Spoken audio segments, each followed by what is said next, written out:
Hello, everyone. I'm back with another book review for you. Today, I have Earth Has Been Found by D.F. Jones. See this interesting cover, this creature. So actually, this cover is a pretty good representation of what's in the book. It's a 1979 Dell paperback. I think this is the one I've only seen. I believe there's a few other versions of this book.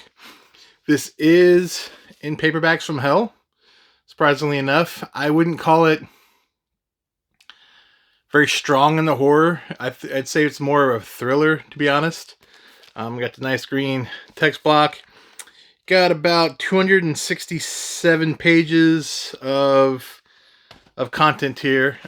So, a quick what it is.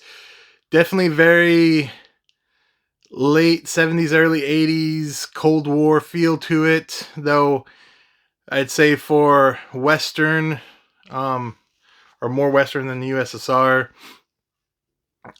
fiction, it's kind of tame versus the more rah-rah stuff and anti-Russian. Now, it does have some slight criticisms in there, but for the most part, this is set with U.S. I think Jones is a British writer, but it was set in the U.S. with U.S. main characters and some Russian USSR characters, and they seem, compared to what media and movies and other books around the time would have you, they seem much more amicable to each other and cooperative than either reality or as much it was made out to be. So the first at least half, or if not more, half the book is following some military. I guess it's maybe more political. Actually, yeah, they're military. Like special units, people doing some investigations where some planes are disappearing. And then a plane disappears and reappears. And they don't know what's going on. And then it also happens in Russia. And so they share some stuff. And that's like sometimes these planes are disappearing and coming back months or years apart. And so they're thinking, wow, how are they, first they don't know what's happening. But the author does, to the negative, kind of goes into more of a tell than show, and like it'll be like an info dumps from this character on what they think happened, and a lot of it's them theorizing, but the way he writes it, the theories are kind of assumed to be this is what's happening, for the reader to take on, instead of being this is what this character's thought and this is this character. There's a little bit of that, but most of the time I think it's what these characters think or suggest, or probably what the author is trying to really hint at is happening. So, and again, maybe you're getting a little, it can't be that spoilerish because the book tells you all over basically what's going to happen, right? So I guess somehow, and you can again skip a little bit, but this doesn't really spoil it too bad. When these planes are going and coming back, and these people that haven't aged a day, and they just, it's like they're flying, and then the next thing they know, they're at a new place, and so like the pilots freak out. But apparently, while they're gone in this period of time, somehow, maybe some space-time thing, who knows? That's never really explained. Some parasite lays eggs in each of the people, and then after a while, these parasites start, making themselves known or leaving the bodies. Kind of, you get, it's a very mild, tame version of like the alien chest burster, something like that. The people are fine afterwards.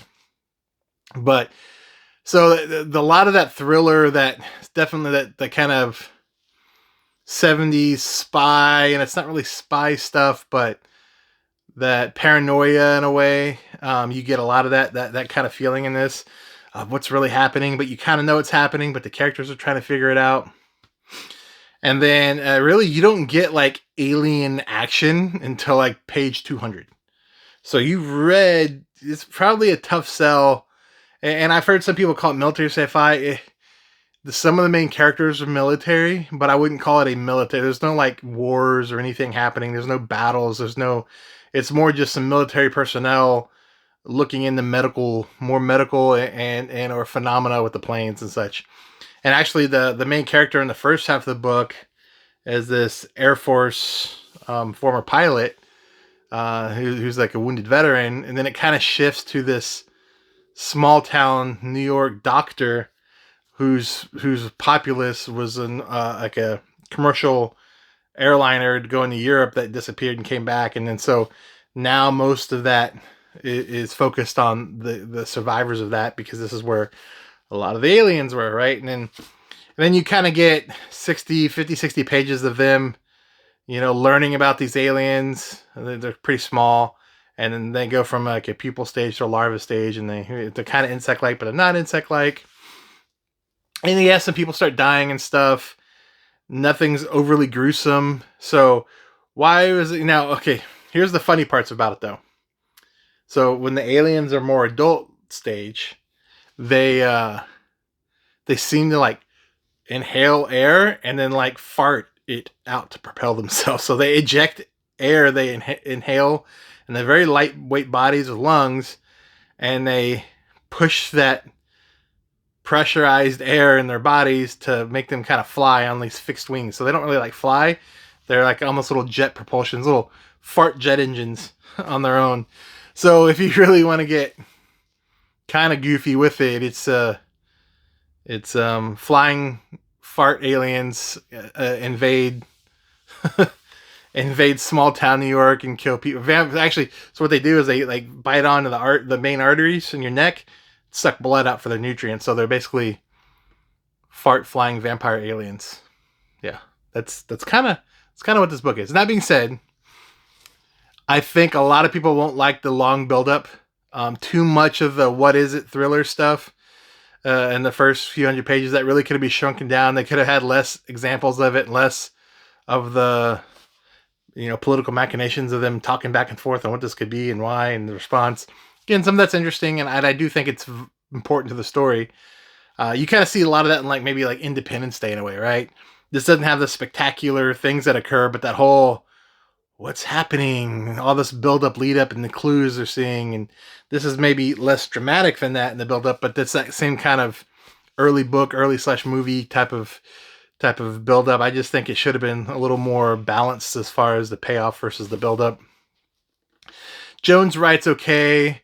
It's definitely some of it's in its times of its time, social stuff that's going on, the men, women, gender role relations are a little dated in this versus what you'll see nowadays.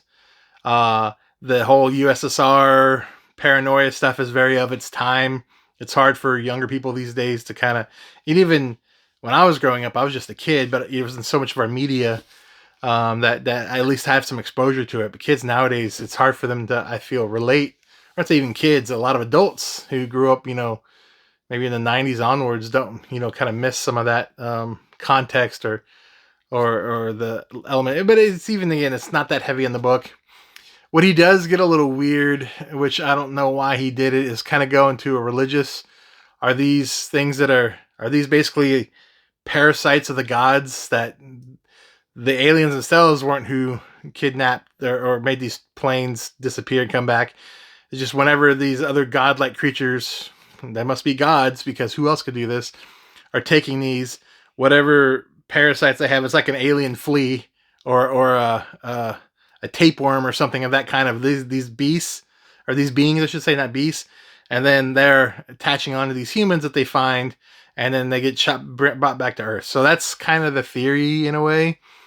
And so it gets this religious overtures, and at the end it even gets more.